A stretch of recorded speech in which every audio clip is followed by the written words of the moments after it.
Hello dear students. जैसा कि आप सब जानते ही हो कि 15 फेब को आपका इंग्लिश का एग्जाम है। ठीक है, सीबीएसई का इंग्लिश का एग्जाम है क्लास 10th का। तो अब हमारे पास टाइम तो बहुत कम है, लेकिन इस कम टाइम को भी हमने पूरी तरह से यूटिलाइज करना है। तो मेरे पास कई बार स्टूडेंट्स आते हैं कि मैम हमें एक टाइम शेड्यूल बना दीजिए, या फिर वो बोलते हैं कि मैम हमें एक आइडिया दे दीजिए कि हम कैसे जो है स्ट्रक्चर्ड रिवीजन करें। तो आज मैं आपके लिए इसी टॉपिक पे एक वीडियो लेकर आई हूँ, ताकि आप सब बड़ी आसानी से बढ़िया तरीके से अपने जो डेज हैं उनको प्लान कर लीजिए, उनको शेड्यूल कर लीजिए, ताकि आप इंग्लिश के एग्जाम में बहुत अच्छे मार्क्स जो हैं वो गेन कर पाए। क्योंकि इंग्लिश का जो एग्जाम है वो बिल्कुल फर्स्ट है, पहला एग्जाम है। यही आपके बाकी एग्जाम्स के लिए भी आपको कॉन्फिडेंट करेगा, प्रिपेयर करेगा। अगर आपका इंग्लिश का एग्जाम अच्छा हो जाता है तो आपके अंदर एक कॉन्फिडेंस बूस्ट हो जाएगा, और आप उसी के अकॉर्डिंग आगे के एग्जाम्स के लिए भी प्रिपेयर कर पाएंगे। लेकिन सपोज बाय चांस भी अगर पहला एग्जाम ही हमारा अच्छा नहीं होता है, तो कहीं ना कहीं हम थोड़ा सा डिप्रेस्ड हो जाते हैं, है ना। लेकिन उस कंडीशन में भी आपको अपना पेशेंस, अपना कॉन्फिडेंस बनाए रखना है। ठीक है, अगर एक एग्जाम अच्छा नहीं भी हुआ तो हमें बाकी के एग्जाम्स में और अच्छे से प्रिपेयर करना है, दैट मीन्स। इसीलिए मैं आपको ये पहले सजेस्ट करूंगी कि आप अपने एग्जाम्स के लिए अच्छे से प्रिपेयर हो, ताकि आपका कोई भी एग्जाम ऐसा ना हो कि जिसकी वजह से बाकी के एग्जाम्स इफेक्टिव हों। ओके, सो आज हम बात करते हैं कि इंग्लिश के एग्जाम के लिए हमें कैसे प्रिपेयर होना है। तो एक आपको एक स्ट्रैटेजी बना के दे रही हूँ। अगर आपको अच्छी लगे तो आप इस चीज को फॉलो जरूर कीजिएगा। ठीक है, एंड मेरी वीडियो को भी लाइक कर दीजिएगा, so that I feel also confident and more motivated. तो इंग्लिश का एग्जाम, जैसा कि आपको पता ही है कि आपका ये 3 सेक्शंस में डिवाइड होगा, A, B and C. Section A जो होगा वो रीडिंग, सेक्शन बी जो होगा वो writing and grammar, and section C literature. मैं हमेशा अपने जो वीक स्टूडेंट्स हैं, जो थोड़े स्लो लर्नर्स हैं, मैं उनको हमेशा सजेस्ट करती हूँ कि आपको पहले काम करना है सेक्शन सी पर, लिटरेचर पर। क्योंकि वहां पर स्टोरीज हैं, पॉम्स हैं, आप उनको थोड़ा अगर फ्रेम करना सीख जाएंगे तो आप देख सकते हो कि सबसे ज्यादा वेटेज जो है वो लिटरेचर सेक्शन की है, 40 मार्क्स की। अगर हम इसी को अच्छे से कर ले तो हम इसी सेक्शन में आराम से पास हो सकते हैं। उसके बाद मैं उनको सजेस्ट करती हूँ कि राइटिंग सेक्शन पे काम कीजिए, क्योंकि analytical paragraph and later writing, ये दो ऐसे क्वेश्चंस हैं जो आपको पास होने में और अच्छे मार्क्स गेन करने में हेल्प करते हैं। देन आप प्रैक्टिस कीजिए अनसीन पैसेजेस की, क्योंकि वो कहीं से भी आ सकते हैं और आपकी रीडिंग के ऊपर डिपेंड करता है। जितनी आप प्रैक्टिस करेंगे उतना आप इसके अंदर इफेक्टिव होते जाएंगे। उसके बाद मैं उनको बोलती हूँ कि रिपोर्टेड स्पीच अच्छे से कर लीजिए, क्योंकि उसमें से फिक्स है कि 2, 3, 3, 4 मार्क्स का जो कंटेंट है वो आना ही आना है। तो ऑब्वियस है, वो इजी भी है। चेंजेस आपको सीखने हैं तो आप उसकी प्रैक्टिस कीजिए। उसके बाद आप बाकी के सारे टॉपिक्स जो हैं ग्रामर के, उनकी प्रैक्टिस कीजिए। और जो मेरे ब्राइट लर्नर स्टूडेंट्स हैं, जिनका लिटरेचर सेक्शन ऑलरेडी स्ट्रांग है, उनको ग्रामर अच्छे से आती है, मतलब ग्रामर में वो 10 में से 8, 9 मार्क्स ले पा रहे हैं, उनकी राइटिंग स्किल्स भी अच्छी हैं, लेटर अच्छे से लिख पा रहे हैं, एनालिटिकल पैराग्राफ लिख पा रहे हैं, उनको मैं ये सजेस्ट करती हूँ कि वो सिर्फ ज्यादा से ज्यादा अनसीन पैसेजेस की प्रैक्टिस करें, ताकि उनके वहां पर मार्क्स डिडक्ट ना हो, और ग्रामर की प्रैक्टिस करें ताकि वहां पर 10 आउट ऑफ 10 हो। तो अभी हम सभी सेक्शंस की बात करेंगे। ठीक है, अगर आपको लगता है कि आप कहीं थोड़ा स्लो लर्नर्स हैं तो आप पहले लिटरेचर सेक्शन की ट्रिक्स को फॉलो कीजिए। ठीक है, उसके बाद writing and grammar and reading. और जो अगर आपको लगता है कि आप ब्राइट लर्नर्स हैं तो आप पहले अनसीन पैसेजेस और ग्रामर की प्रैक्टिस कीजिए, क्योंकि राइटिंग और लिटरेचर तो ऑलरेडी आपका स्ट्रांग है। तो सबसे पहले बात कर लेते हैं कि जो आपका रीडिंग सेक्शन है वो 20 मार्क्स का आएगा, जिसके अंदर आपको 2 अनसीन पैसेज आएंगे, 10 मार्क्स ईच। ठीक है, आपको जितना हो सके रीडिंग अनसीन पैसेजेस की प्रैक्टिस करनी है। लास्ट ईयर के सैंपल पेपर्स के जो पैसेजेस हैं उनको सॉल्व करके प्रैक्टिस करनी है, क्योंकि इसका कुछ पता नहीं है ये कहाँ से आ जाए। देन अगर हम राइटिंग सेक्शन की बात करते हैं तो वो आपका 10 मार्क्स का होगा, जिसमें आपके 2 क्वेश्चन आएंगे, एक लेटर राइटिंग और एक एनालिटिकल पैराग्राफ। फिर जो आपका नेक्स्ट क्वेश्चन होगा वो होगा ग्रामर का। ग्रामर के अंदर भी आपको 10 मार्क्स के क्वेश्चंस आएंगे, आपको 12 क्वेश्चन होंगे, जिसमें से आपको 10 करने होंगे। तो आपको जो बेस्ट 10 आते हैं पहले आप वो कीजिएगा। अभी हम इनके बारे में डिटेल में भी बात करेंगे। लिटरेचर सेक्शन जो है वो आपका 40 मार्क्स का आएगा, जो कि सबसे ज़्यादा वेटेज रखता है। इसमें आपके चैप्टर्स, आपके जो पोएम्स हैं और आपका जो सप्लीमेंट्री रीडर की जो चैप्टर्स हैं, स्टोरीज हैं, वो आपको अच्छे से प्रिपेयर करने हैं। तो सबसे पहले बात करते हैं रीडिंग सेक्शन की। Section A that is reading. इसके अंदर आपको 2 क्वेश्चन आएंगे, क्वेश्चन नंबर 1 एंड 2, दोनों ही अनसीन पैसेजेस होंगे। आपको जो स्टार्टिंग के 15 मिनट्स मिलेंगे वो आपका रीडिंग टाइम होगा। तो उस रीडिंग टाइम में आपको क्या करना है, दोनों ही पैसेजेस की 1-1 रीडिंग आपको जरूर कर लेनी है, ताकि आपको एक आइडिया हो जाए कि ये जो दोनों पैसेज हैं वो किसके बारे में है, आपको एक ओवरव्यू मिल जाए। ओके, एक मैं यहाँ पे और सजेशन देती हूँ बच्चों को हमेशा, कि अगर आपने सपोज करो फर्स्ट अनसीन पैसेज आपने रीड किया, आपने क्वेश्चंस रीड किए, आप आंसर्स फाइंड आउट करने के लिए मतलब कोशिश कर रहे हो, अब आपको कोई भी आंसर नहीं मिल रहा, तो उस टाइम आपको क्या करना है, आपको टेंस नहीं होना है। ओके, क्योंकि आपका एक पैसेज पढ़ने के बाद आपको ऐसे लगेगा कि अरे ये तो पेपर ही बहुत मुश्किल आ गया, मुझे तो बिल्कुल कुछ नहीं आता। उस कंडीशन में आपको कुछ नहीं करना है, थोड़ी देर के लिए आप फर्स्ट क्वेश्चन, सेकंड क्वेश्चन अगर आपको वैसा लग रहा है तो दोनों को ही छोड़कर नेक्स्ट सेक्शन पे जाइए। ठीक है, एक एक रीडिंग जरूर कीजिए ताकि आपको एक ओवरव्यू मिल जाए कि पैसेजेस में किस बारे में बात हो रही है। ट्राई कीजिए आंसर्स फाइंड आउट करने की, जो मिल रहे हैं उनको कीवर्ड्स को मैच करते हुए अंडरलाइन करके छोड़ दीजिए। अगर आपको लग रहा है कि मैंने फर्स्ट क्वेश्चन ट्राई किया मेरे को नहीं मिल रहा, सेकंड ट्राई किया नहीं मिल रहा, थर्ड ट्राई किया वो भी नहीं मिल रहा, फोर्थ में भी मेरे को डाउट आ गया, तो आप इस कंडीशन में बिल्कुल भी नर्वस मत होना, डिस्ट्रेस्ड मत होना, ठीक है, डिप्रेस्ड मत होना कि अरे यार ये क्या हो गया। आपको ऐसा नहीं करना है, आप उस पैसेज को थोड़ी देर के लिए छोड़ दीजिए, उसके बाद नेक्स्ट पैसेज को रीड कीजिए, उसमें भी अगर आपको सेम सिचुएशन लग रही है आप इसको भी छोड़ दीजिए, क्योंकि आपको नेक्स्ट जो क्वेश्चंस है वो अच्छे से आते हैं। ठीक है, आप उसके लिए प्रिपेयर करके गए हो, ये अनसीन था तो ये कहीं से भी आ गया तो कोई बात नहीं, 1 रीडिंग में आपका अनसीन पैसेज आपसे अगर सॉल्व नहीं होता है, सेकेंड रीडिंग में होगा, लेकिन उससे ये ना हो कि अनसीन पैसेजेस के चक्कर में हम बाकी सभी मार्क्स अपने मिस कर दें। ठीक है, तो अनसीन पैसेजेस के लिए आपको वेल प्रैक्टिस करनी है। आई विल सजेस्ट कि आप लास्ट 5 to 10 ईयर्स के जो सैंपल पेपर्स हैं उनके विद आंसर्स मार्किंग स्कीम के साथ इनको सॉल्व कर लीजिए। ट्राई टू फाइंड आउट कि ये आंसर कैसे आया। ये नहीं कि आपने क्या किया, जस्ट एक अनसीन पैसेज निकाला, साथ में उसकी आंसर की निकाली, उसके बाद आपने देखा कि हाँ फर्स्ट का आंसर ये है, सेकंड का आंसर ये है। No, this is wrong. आपको क्या करना है, जैसे अनसीन पैसेज आपने रीड किया, उसके क्वेश्चंस को पहले खुद से ट्राई कीजिए। पहले आपने खुद से ट्राई किया, उसके बाद मार्किंग स्कीम के साथ मैच कीजिए। अगर आपके 5 क्वेश्चंस करेक्ट हो रहे हैं, दैट मीन्स कि आपके वो 5 आपको समझ आ रहे हैं। बाकी के जो 5 आपके इनकरेक्ट हुए हैं, उनके आंसर्स को रीड करते हुए आप ढूंढिए, फाइंड आउट कीजिए कि ये आंसर कैसे आया। तब आपका जो अनसीन पैसेज है उसकी प्रैक्टिस यूटिलाइज होगी। ठीक है, ऐसे ही आपको एटलीस्ट आप 5 to 10, मतलब मैं 5 to 10 मतलब अगर आप 5 सैंपल पेपर करेंगे दैट मीन्स 10 अनसीन पैसेजेस, अगर 10 करेंगे तो 20 अनसीन पैसेजेस आपके हो जाएंगे। ठीक है, तो आपको ये 5 to 10 जो सैंपल पेपर्स हैं वो सॉल्व कर। नेक्स्ट आपका जो है राइटिंग सेक्शन।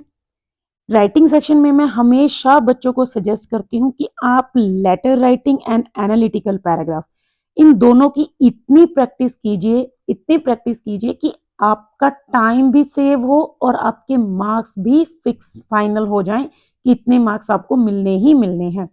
तो जैसे लेटर के अंदर अगर हम बात करें, मान लीजिए आपको नॉर्मली लेटर को लिखने में अगर आप 10 मिनट्स का टाइम लेते हैं, अगर आपको लेटर की जनरल लाइंस लर्न होंगी, फॉर्मेट अच्छे से आता होगा, इजीली आप उसको लिख पाएंगे, तो आप उस लेटर को 5 to 6 मिनट्स में खत्म कर देंगे। ऐसे ही एनालिटिकल पैराग्राफ, अगर आपको इसके अंदर 15 मिनट्स का टाइम लगता है लिखने में, अगर आप इसकी प्रैक्टिस करके जाएंगे, introductory line and conclusion line, apart from that जो उसमें टर्म्स यूज होती हैं वो अगर आपको टिप्स पे होंगी, तो आप इसको भी 6 to 7 मिनट्स 8 मिनट्स में कवर कर पाएंगे। ओके, तो यानी आपके यहाँ से और यहाँ से जो टोटल 10 मिनट्स का टाइम भी जो आपका बचेगा, उसको आप इजीली अनसीन पैसेज पे इन्वेस्ट कर पाएंगे। तो बात करते हैं अगर लेटर राइटिंग की। लेटर राइटिंग में आपके लिए सबसे पहले आता है फॉर्मेट। इसके लिए मैंने डिटेल में वीडियो भी अपलोड की हुई है कि फॉर्मेट को कैसे लर्न करें, कैसे सीखें, और बहुत सी प्रैक्टिस वीडियोस भी अपलोड की हुई हैं कि लेटर राइटिंग को जनरल लाइंस का यूज करते हुए कैसे लिखें। तो आपको वो जी मतलब सीखना है।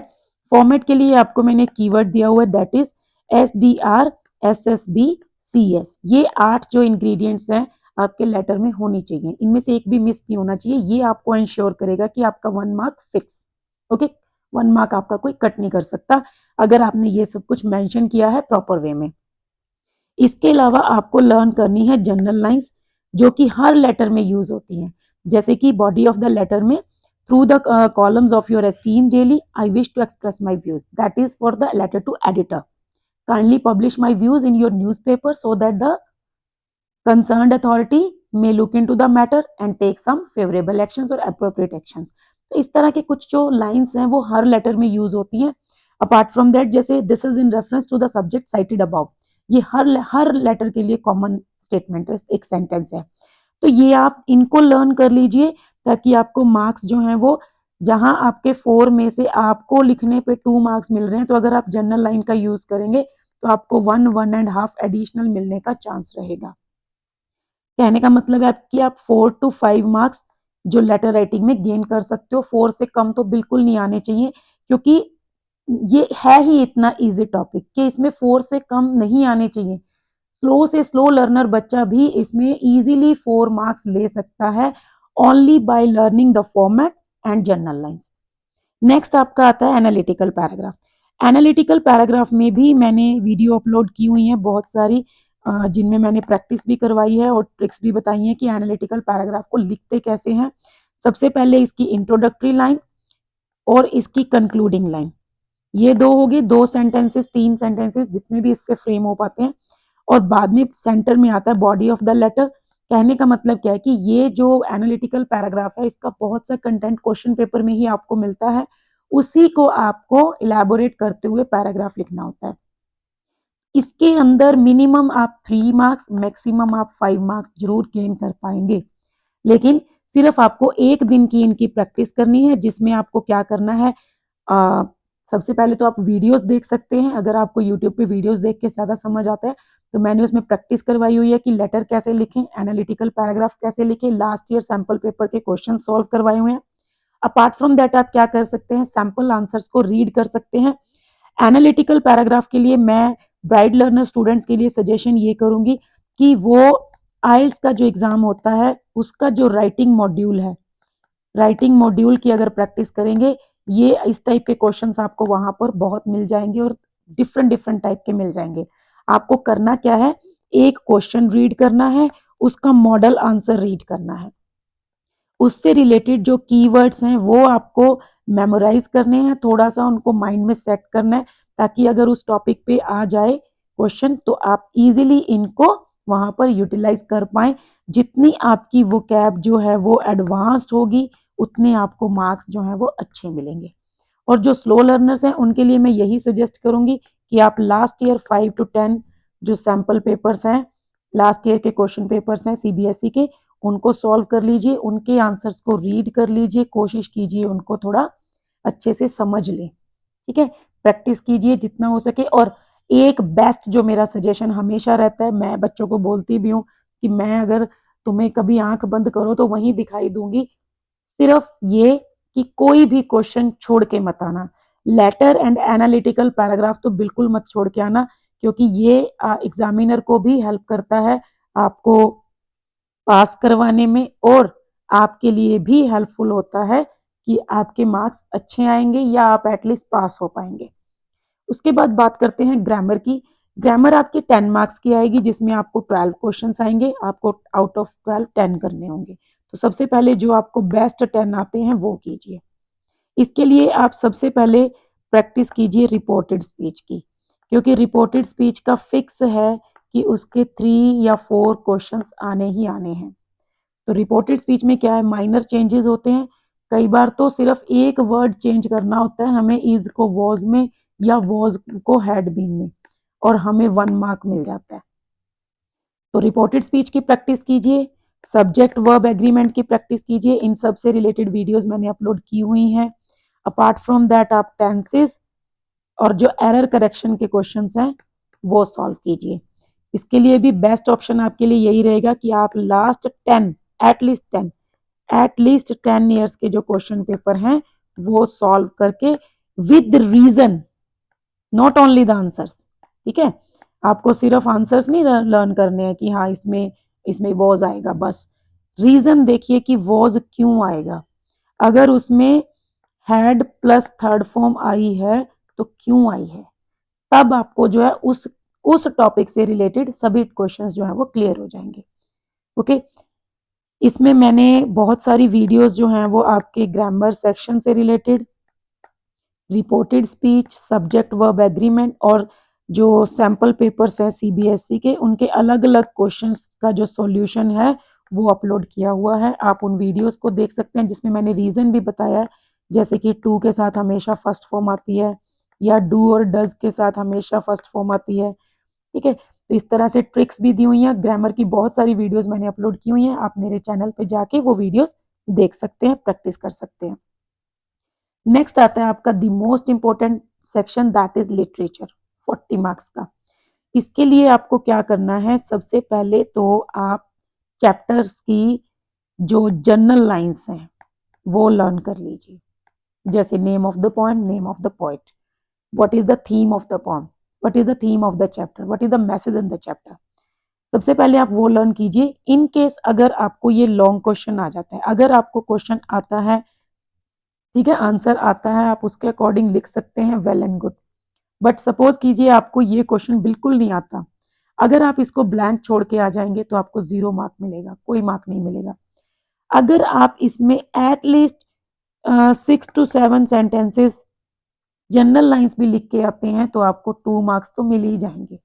तो दोनों क्वेश्चन में अगर 2 मार्क्स मिलते हैं, दैट मीन्स कि आपको 4 मार्क्स मिल रहे हैं कि एटलीस्ट आप उस चैप्टर का मैसेज, थीम, कैरेक्टर के बारे में कुछ तो आप पढ़ के जाइए। सबसे पहले तो आप बेसिक जो इंट्रोडक्शन है चैप्टर्स की, पोएम्स की, वो लर्न कीजिए। एक्सट्रैक्ट बेस्ड के लिए आप वही सेम सैंपल पेपर सॉल्व कीजिए at least 10। Then short question and long question, इनके लिए यही सजेशन करूंगी मैं।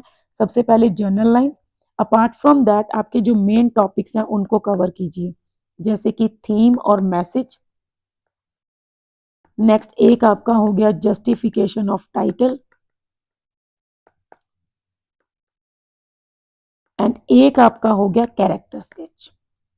ठीक है, कैरेक्टर्स के बारे में ये आप जरूर पढ़ के जाइए।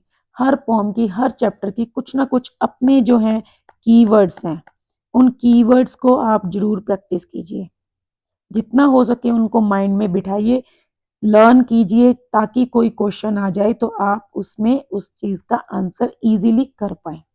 ठीक है, बाकी यही है, इसमें भी अगर आप सैंपल पेपर्स के क्वेश्चंस को भी विद आंसर्स अगर उनको रीड कर लेते हैं, उनको समझ लेते हैं कि कैसे आंसर करना है, आप एक क्वेश्चन का आंसर अगर रीड करेंगे ना तो आप उस एक आंसर से 4 क्वेश्चन के आंसर्स जो हैं उनको फ्रेम कर पाएंगे। ऑलराइट, इसके साथ में आपने कुछ जनरल लाइंस लर्न करनी है। तो अगर आप एक क्वेश्चन का आंसर रीड कर रहे हो और साथ में जनरल लाइंस कर रहे हो, दैट मीन्स कि आप इजीली उस चैप्टर के किसी भी क्वेश्चन का आंसर लिख पाएंगे। अब देखिए, अगर आपका 3 मार्क्स का एक क्वेश्चन आता है, अगर आप उसमें एटलीस्ट 2 मार्क्स भी लेते हैं, 1.5 भी लेते हैं, तब भी आपको 50% मार्क्स मिल रहे हैं। दैट मीन्स कि आपका जो लिटरेचर सेक्शन है 40% में से आप 40 में से आप 20 मार्क्स गेन कर पा रहे हैं। 20 मार्क्स आपको यहाँ मिल गए, 4 मार्क्स अगर आप लेटर में लेते हैं, 3 मार्क्स अगर आप एनालिटिकल पैराग्राफ में लेते हैं, आपके 27 मार्क्स हो गए, आप पास हो गए। इसके अलावा अगर आप अनसीन पैसेज में एटलीस्ट 5 मार्क्स भी लेते हैं तो आपके 10 मार्क्स और ऐड हो गए, 37। और आप ग्रामर में अगर आप 4 या 5 मार्क्स भी लेते हैं, आप मोर देन 40 जो मार्क्स हैं वो गेन कर पा रहे हैं। कुछ आपके इंटरनल असेसमेंट के मार्क्स होंगे, तो वहां से आपको आराम से आप 50 प्लस में जाएंगे। ये तब है जब हम मिनिमम क्राइटेरिया लेके चल रहे हैं। अगर आप थोड़ी सी मेहनत कर लेते हैं, थोड़ा सा वर्क कर लेते हैं, तो आप इजीली अच्छे मार्क्स गेन कर पाएंगे। ये मैंने एक सैम्पल शेड्यूल बनाया है, आप इसी के अकॉर्डिंग इसको डिवाइड कर सकते हैं अपने डेज को। जैसा कि आपको पता ही है कि आज 1 फेब हो गई है, ठीक है। मैं ये वीडियो 31 जैन को बना रही हूँ, तो 1 फेब से लेके 14 फेब तक आपके पास टाइम है वैलेंटाइन डे तक।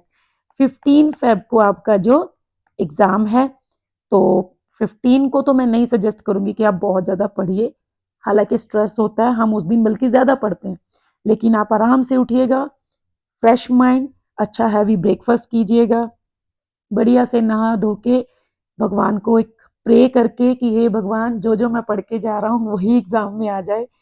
इस एक फुली मतलब पॉजिटिव वाइब्स को लेते हुए आप अपना एग्जाम देने जाइएगा, ठीक है। तो उससे पहले पहले हमें ये स्ट्रक्चर रिवीजन जो है वो कर लेनी है।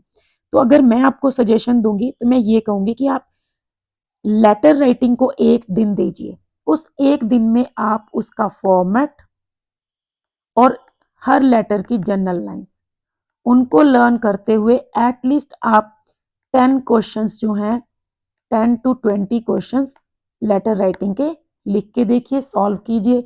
अगर आपके टीचर आपकी हेल्प कर पा रहे हैं तो आप उनसे चेक करवा सकते हो, नहीं भी कर पा रहे हैं तो कोई बात नहीं, आप उनका मॉडल आंसर के साथ उनको मैच कर पा रहे हैं, कर सकते हैं, ठीक है।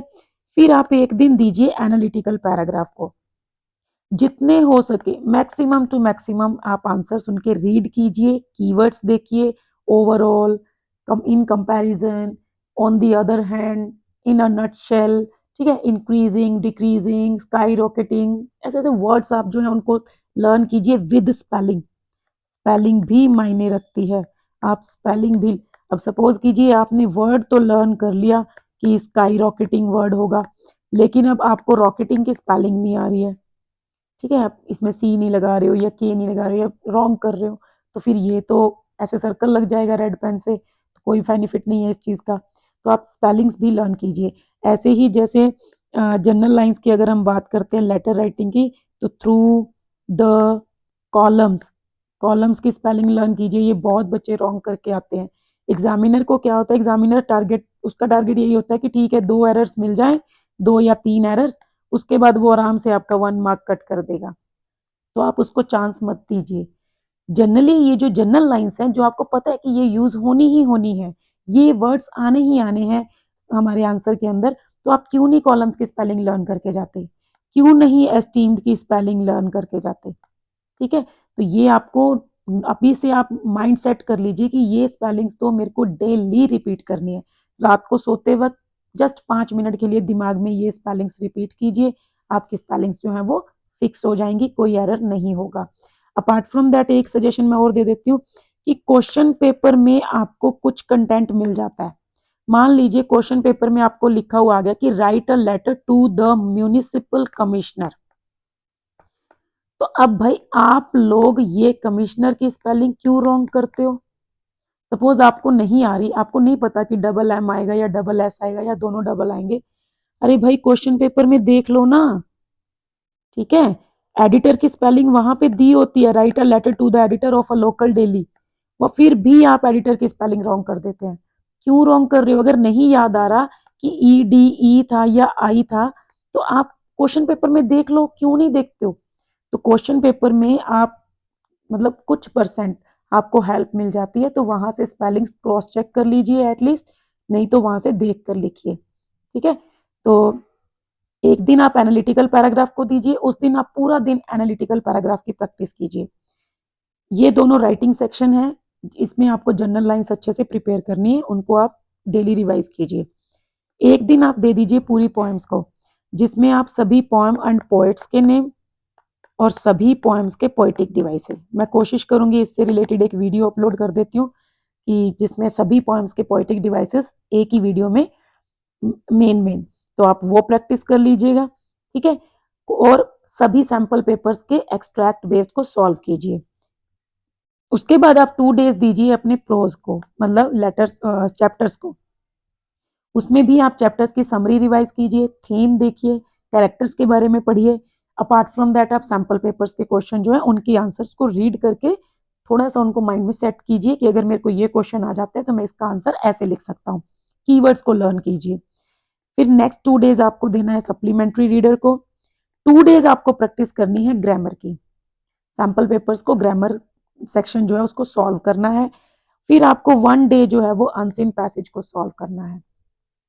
अनसीन पैसेज को मैं कम टाइम इसलिए देती हूँ, शायद मैं रॉन्ग भी हो सकती हूँ इस चीज़ में, क्योंकि ये अनसीन ही होता है और ये एट द मोमेंट हमारी जो प्रेजेंस ऑफ माइंड है, हमारा कंसंट्रेशन लेवल है, हमारी एनालिटिकल जो स्किल्स है वो हमारे काम आती हैं। तो ये एक दिन में पढ़ के तो नहीं होता है, इसके लिए आपको थॉरो प्रैक्टिस चाहिए पूरी। तो वो अगर आपने कर रखी है तो आपको 1 डे रिवीजन इनफ है। उसके बाद जो लास्ट के 4 डेज, यहाँ पे हम 10 डेज हो गए, 10 फेब तक हो जाएगा ये। उसके बाद जो आपके लास्ट के 4 डेज बचते हैं 11, 12, 13 एंड 14, उसमें आप फिर से एक बार इनकी 1 रिवीजन कर लीजिए और जितना हो सके सैंपल पेपर्स को सॉल्व कीजिए। कहने का मतलब ये है कि अब आपके पास एक दिन का भी मार्जिन नहीं है कि आप उसको वेस्ट कर पाए। अपार्ट फ्रॉम दैट आप जितना हो सके मैक्सिमम सैंपल पेपर्स का सॉल्यूशन उसको प्रैक्टिस कीजिए। अपार्ट फ्रॉम दैट एक कसम खा लीजिए कि मैं कोई भी क्वेश्चन छोड़कर नहीं आऊंगा या आऊंगी। Okay, don't leave any question. कोई भी क्वेश्चन आपको छोड़ के नहीं आना। जो आपको आता है कहीं तो कुछ पढ़ा होगा उसके बारे में, अगर एनालिटिकल पैराग्राफ भी है उसको भी आपको छोड़ के नहीं आना। कहीं तो एसएसटी में, ज्योग्राफी में, साइंस में, ईवीएस में, टीवी पे, यूट्यूब पे, इंस्टा पे कहीं तो कुछ तो सुना होगा उस टॉपिक के बारे में। जो आपको समझ में आ रहा है एटलीस्ट आप लिखिए, ध्यान से क्वेश्चन को रीड कीजिए। आप ही की लाइफ से रिलेटेड, आप ही की जनरल डेली प्रॉब्लम से रिलेटेड उसमें क्वेश्चंस आएंगे, कोई वो अलग लैंग्वेज में नहीं पूछेंगे। तो जैसे एनालिटिकल पैराग्राफ में अगर सपोज कीजिए plastic bottles versus glass bottles आ गया। ओके, अब ये आपने इंग्लिश में तो कहीं नहीं पढ़ा, कोई चैप्टर नहीं है जिसमें इनकी बात हो रही हो, लेकिन भाई प्लास्टिक की बात हम हर जगह पे करते हैं। प्लास्टिक बॉटल्स का उनके क्या क्या बेनिफिट्स हैं, क्या क्या उनके एडवांटेज हैं, क्या डिसएडवांटेज हैं। ग्लास के बारे में भी हम बात करते हैं कि वो कितना फ्रेजिल होता है, कितना जल्दी टूट जाता है, महंगा काफ़ी होता है। तो भाई इन्हीं पॉइंट्स को, डेली लाइफ से रिलेटेड जो चीज़ें हैं, इन्हीं को हमें अपने एनालिटिकल पैराग्राफ में इंक्लूड करना है। सपोज कीजिए आपको लेटर आ गया सैनिटरी कंडीशन से रिलेटेड आपकी लोकेलिटी में। अब ये आपको अगर इंग्लिश में कोई इसका चैप्टर या स्टोरी नहीं है, दैट डजंट मीन कि आप इसके बारे में लिख नहीं पाएंगे। आपने साइंस में, एसएसटी में कंटामिनेटेड वाटर डिसीजेस के बारे में, मॉस्किटो स्प्रेडनेस जो होती है उसके बारे में, या कुछ भी ऐसी प्रॉब्लम फेस तो की होगी, कहीं ना कहीं तो उनके बारे में पढ़ा होगा कि मच्छरों से क्या बीमारियां फैलती हैं। आप उसी एक पॉइंट को इसमें यूज कर सकते हैं। ठीक है, बाकी आपको जनरल लाइंस मैंने दी हुई हैं। इस तरह से आपको जो है आंसर्स प्रिपेयर करने हैं। पॉजिटिव, एक पॉजिटिविटी के साथ जाइएगा एग्जाम देने। ठीक है, और all the best for your exam. आप सबका एग्जाम बहुत अच्छा होगा। ओके, सो आज के लिए इतना ही। मिलते हैं नेक्स्ट वीडियो में। Thank you, bye.